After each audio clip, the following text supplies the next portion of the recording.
क्या आपको पता है समुद्र की गहराइयों में खाना अंधेरा होता है? जी हाँ, अगर आप समुद्र के अंदर 200 मीटर तक जाएं, तो वहां सिर्फ हल्की रोशनी रहती है।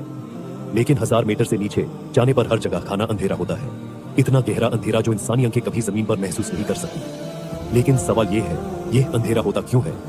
समुद्र के अंधेरे का सबब सिर्फ गहराई नहीं है, बल्कि लाइट अब्सॉर्प्शन और वाटर लेयर्स का असर भी है।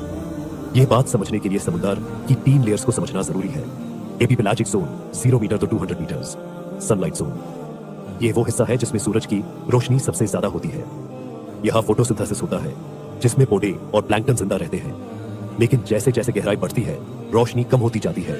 मेसोपेलाजिक जोन तो साजी से 1000 मीटर, ट्वाइलाइट जोन यहां सिर्फ 1% सनलाइट पहुंचती है।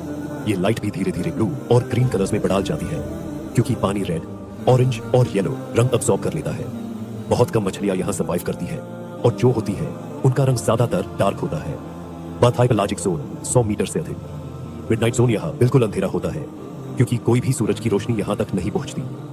सिर्फ कुछ ही क्रीचर्स जिंदा रहते हैं, और वो भी अपनी खुद की रोशनी बायोलुमिनेसेंस पैदा करते हैं। ये इतना गहरा होता है कि यहाँ सबमरीन भी सिर्फ एडवांस टेक्नोलॉजी से जा सकती है। समुद्र के अंधेराई को और भी गहरा बनाने वाले असबाब लाइट अब्सॉर्प्शन।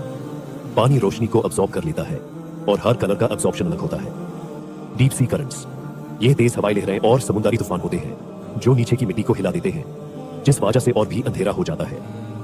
लेयर्ड डार्कनेस समुद्र में लेयर्स ऑफ डार्कनेस होती है, जिसमें हर लेयर पहले से ज्यादा अंधेरी होती है।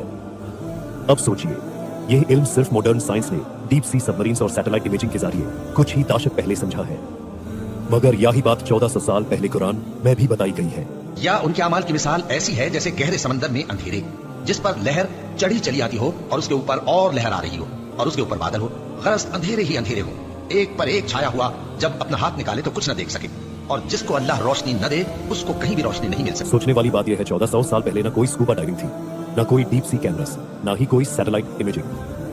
फिर भी कुरान ने समुद्र के अंदर के अंधेरे का जिक्र कैसे किया?